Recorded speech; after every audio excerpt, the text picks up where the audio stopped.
Olá, está começando Ronda na TV. Mais uma vez, muito obrigado pelo carinho de todos, pela audiência. Vamos acompanhar o que aconteceu nas últimas horas aqui no município de Linhares e em toda a região também. Eu já quero agradecer a presença do capitão Nunes, que está conosco. Daqui a pouco nós vamos bater um papo com ele e falar sobre as ações da Polícia Militar, alguns questionamentos, algumas demandas da população nessas últimas horas, nesses últimos dias, e o capitão Nunes então vai falar para a gente quais são as ações da polícia em relação a essas cobranças da população sobre a questão da segurança aqui no município de Linhares, tá? Infelizmente, a gente começa o Ronda de hoje falando de uma vítima fatal na estrada aqui em Linhares. Acidente com vítima fatal em Linhares, na noite de ontem, mais um acidente que deixou uma morte, registrado esse acidente na BR-101. Confira aí. Mais um acidente com vítima fatal na BR-101, no perímetro urbano de Linhares. O fato ocorreu na noite desta quarta-feira, entre dois caminhões, quando um estava parado justamente nesse semáforo. Um outro veio e colidiu na traseira do outro caminhão. Com o impacto da batida, o motorista do primeiro caminhão foi lançado no meio da rodovia. Renilton, o motorista do segundo caminhão, ficou preso entre as ferragens e foi levado com vida para o Hospital Rio Doce, mas não resistiu aos ferimentos e veio a óbito. Já o condutor do segundo caminhão sofreu escoriações pelo corpo e foi atendida pela equipe médica da Eco 101, a concessionária que administra a rodovia, e levou também para o Hospital Rio Doce. Ainda segundo os bombeiros, ele estava consciente. O trânsito ficou lento nos dois sentidos até o atendimento das vítimas e retirada dos veículos no local. Nós lamentamos pela perda de um pai de família, não é? Militares e governo fecham acordo. O governo e associações de classe dos policiais militares fazem acordo na Justiça para retirar ações que responsabilizavam essas entidades pela greve dos familiares dos militares que aconteceu em fevereiro. Representantes do Ministério Público Estadual também participaram da reunião. Que bom, né, que houve esse acordo. Na verdade, todo mundo estava querendo o melhor para todo mundo, e o bom mesmo é que houve esse acordo. Confira aí.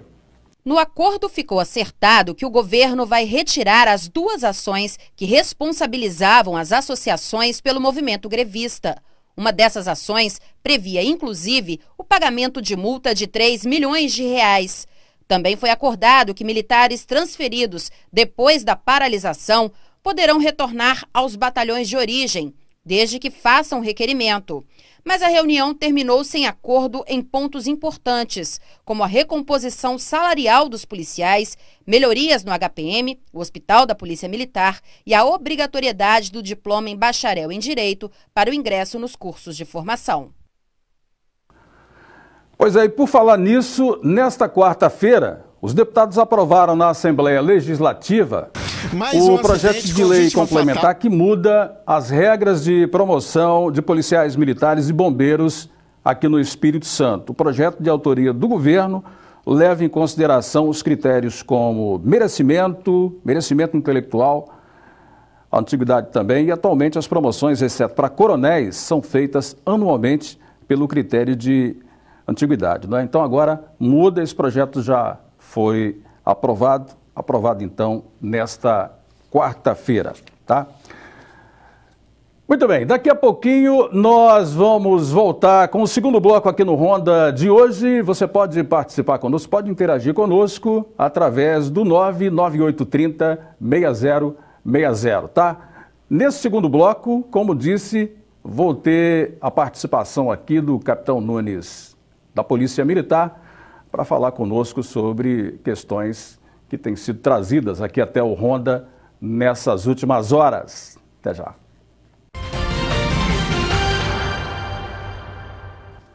O Ronda volta e recebe o capitão Nunes, da Polícia Militar. Capitão, prazer, tá? Obrigado. Prazer é nosso estar aqui mais uma vez na TV Sim. Muito obrigado. Capitão, aumentou mesmo o número de assaltos nas ruas, especialmente em pontos de ônibus, e isso é fato isolado? Até que ponto preocupa a Polícia Militar? A Polícia Militar ela tem trabalhado incessantemente para melhorar a questão das estatísticas da nossa unidade, e nós estamos já com um programa já pioneiro aqui na área do 12º Batalhão, exatamente para nós termos realmente o que está acontecendo na rua de maneira mais rápida, podendo dessa forma dar uma resposta à comunidade de uma maneira mais rápida e eficaz. O que nós estamos fazendo já de início? Estamos aumentando as abordagens com a força tática e com as viaturas, rondas operacionais e rondas interativas, nessas regiões onde nós conseguimos mapear uma maior incidência de furtos e roubos nesses pontos de ônibus, locais de grande circulação de pessoas. Então a Polícia Militar ela tem trabalhado com as estatísticas, tem trabalhado de maneira técnica para dar uma resposta mais qualificada à nossa comunidade. Nessas últimas horas, a gente tem pelo menos registro de umas quatro ocorrências nesse sentido, de assaltos nas ruas, e pelas informações também, pelo menos 50% dessas ações ou dessas ocorrências, a Polícia Militar conseguiu prender os elementos. Qual a dificuldade para prender as pessoas que estão agindo nesses pontos que vocês já mapearam como de maior índice de ações desses elementos? O que a Polícia Militar tem feito? Ela tem feito cercos táticos em 2 horários específicos, ou seja, nos horários de maior movimentação e circulação de pessoas nessas áreas que foram mapeadas. E com isso a gente consegue dar uma resposta mais rápida e conseguir, exatamente como o senhor falou, fazer a detenção desses indivíduos que estão ali. Agora, qual é a nossa maior dificuldade? A dificuldade é o modus operandi, muitas vezes, que essas pessoas elas operam nas proximidades onde operam, e o deslocamento é muito rápido de um furto, de um roubo naquela região. Então a Polícia Militar ela tem se precavido e colocado seus pontos de cerco operacional mais próximo dessas regiões para a gente conseguir dar a resposta mais rápida. E a nossa dificuldade é apenas mesmo a questão do deslocamento, às vezes, por uma proximidade, uma baixada, de uma invasão, que esse acesso fica um pouco mais difícil para os policiais. Mas, de certa forma, a resposta tem sido rápida e nós temos obtido sucesso, como o senhor mesmo falou, na detenção de alguns desses indivíduos.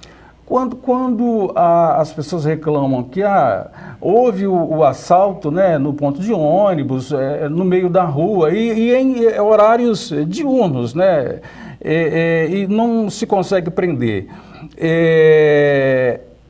como é que se explica essa dificuldade ou essa reclamação em relação aconteceu e não conseguiu prender? É justamente por conta disso? A Polícia Militar, ela trabalha com um crime, basicamente, num triângulo do crime que a gente fala.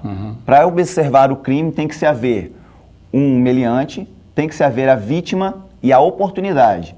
Então, a Polícia Militar trabalha como? Trabalha com a vítima, no sentido de trazer a ela consciência dela, da atitude dela, do deslocamento dela, da maneira que ela deve se portar na via pública. Traz a observação da oportunidade do criminoso, aumentando em si as abordagens e a fiscalização nessas regiões, para assim diminuir a incidência de crime. Então a Polícia Militar trabalha com esse triângulo, que a gente chama de triângulo do crime, para assim dar uma resposta mais qualificada à comunidade. Lógico que nós não conseguimos cobrir todos os locais ao mesmo tempo, e por isso a gente fala que na questão da oportunidade é importante que o cidadão ele se faça e se tome algumas medidas para evitar principalmente esses furtos nessas regiões. Principalmente evitar locais ermos, evitar locais com pouca circulação de pessoas, buscar ruas mais iluminadas e movimentadas. Tudo isso interfere diretamente na oportunidade do criminoso e, consequentemente, no caso da ocorrência do crime. O senhor falou, então, explicou como é que as pessoas devem se comportar para não facilitar a ação dos elementos. Em relação ao chamado modus operandi que o senhor falou, dos bandidos, dá para o senhor explicar de outra maneira por que eles agem dessa forma? Então, o infrator ele busca sempre uma oportunidade. A oportunidade está em quê? Está numa rua mal iluminada, com pouca circulação de pessoas. O modus operandi dele está no tipo da vítima, principalmente idosas, mulheres desacompanhadas, pessoas com bolsa com grandes volumes de dinheiro, pessoas na saída de banco. Então, em todas essas regiões, a gente tem exatamente aquelas dicas de segurança que são de fundamental importância para a pessoa evitar essa oportunidade de ser uma vítima desse tipo de infrator. A polícia, você falou que trabalha com as estatísticas e tal, ela tem mapeado os locais onde esses índices são maiores.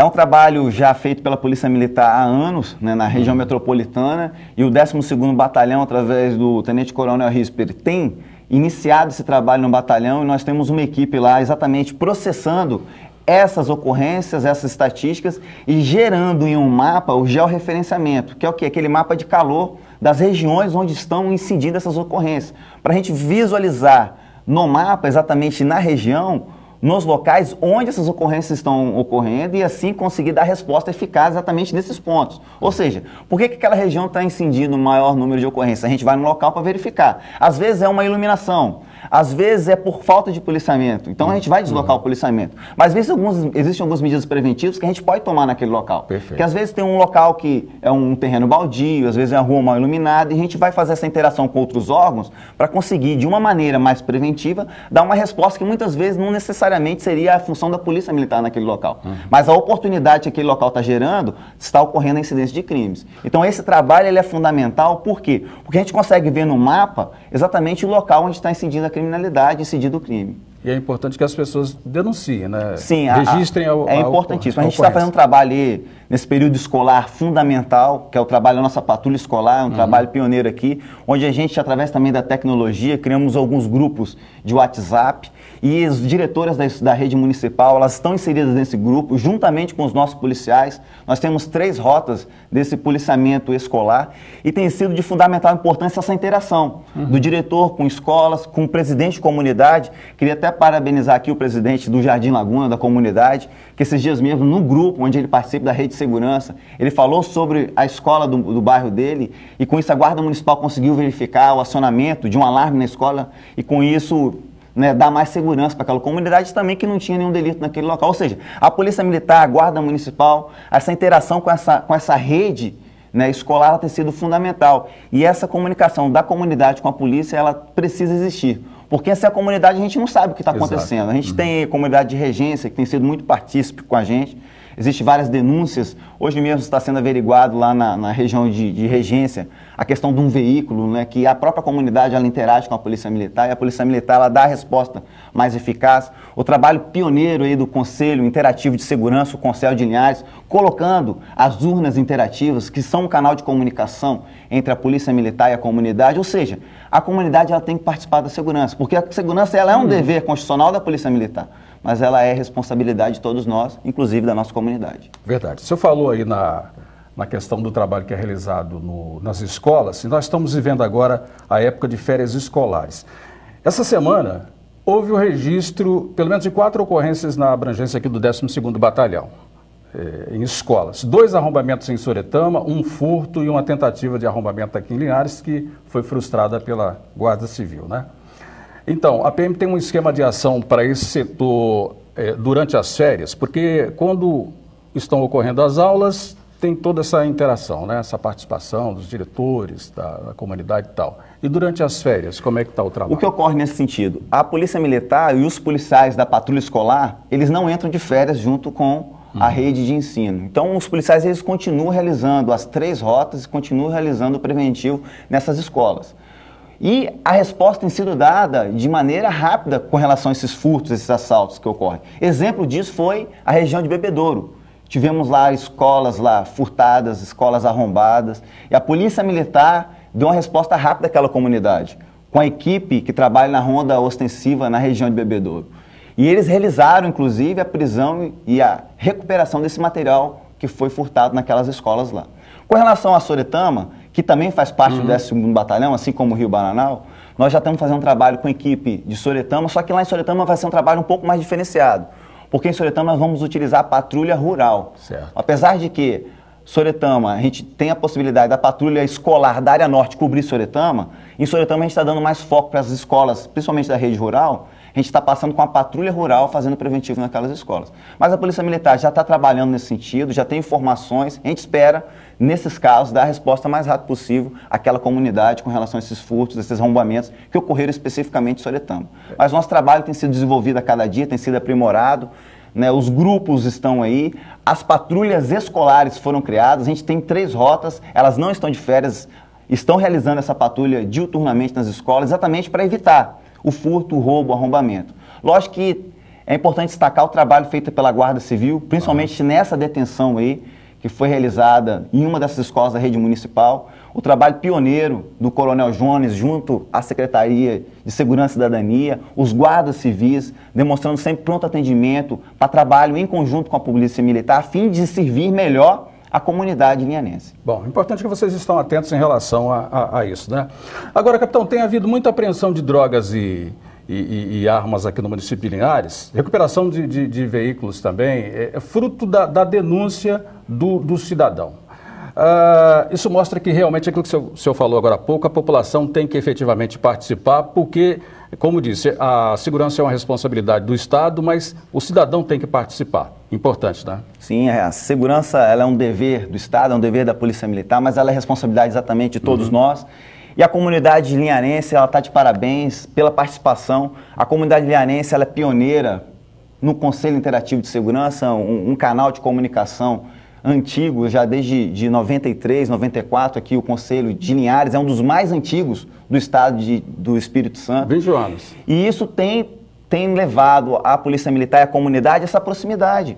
E a comunidade tem confiado na Polícia Militar cada dia, levando muitas informações, principalmente aquela moto que foi recuperada, a moto vermelha esses dias, na região norte aqui, foi uma denúncia da comunidade. O veículo que está sendo recuperado hoje no localidade de Regência é uma denúncia da comunidade. Então a comunidade ela tem sido muito partícipe com a Polícia Militar e é fundamental essa participação para o sucesso da nossa segurança pública, porque ela realmente é a responsabilidade de todos nós.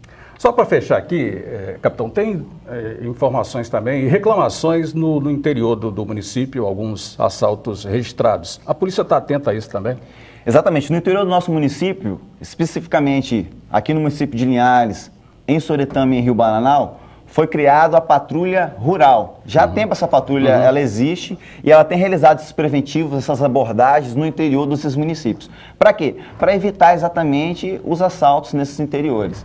E a gente tem trabalhado principalmente com operações de abordagem, operações de bloqueio, a Operação Força Total, que é uma operação da Polícia Militar, ou seja, a Polícia Militar tem realizado. Agora, às vezes acontece uma ou outra abordagem, um outro furto nesse local, um outro roubo nesse local, que a gente tenta deslocar e atender aquela comunidade de uma maneira mais rápida e mais proativa. O CPO Norte, que é o nosso Comando de Polícia Ostensiva Norte, no dia de hoje, inclusive encaminhou para o 12º Batalhão já um plano do policiamento rural, um plano macro que a gente pode falar, já dizendo exatamente o que o batalhão, o que o CPO Norte pretende fazer em toda a região norte do Espírito Santo para lidar com esse tipo de demanda das comunidades rurais. Existe um plano de instrução, existe um plano de melhoria, existe toda uma dinâmica, inclusive a cartilha foi prevista nesse plano de operação do Comando de Polícia Ostensiva Norte aqui do Coronel Irineu. Então, é um trabalho importante e que vai agregar valor que a gente já vem executando no 12º Batalhão. Tá certo.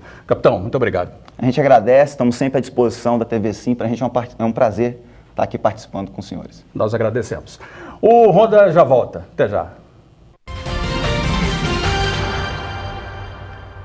Voltamos com o Ronda na TV deste dia. Muito obrigado pelo carinho aí. Eu sei que muita gente está acompanhando aqui em toda a cidade, em toda a região e participando pelo 99830-6060.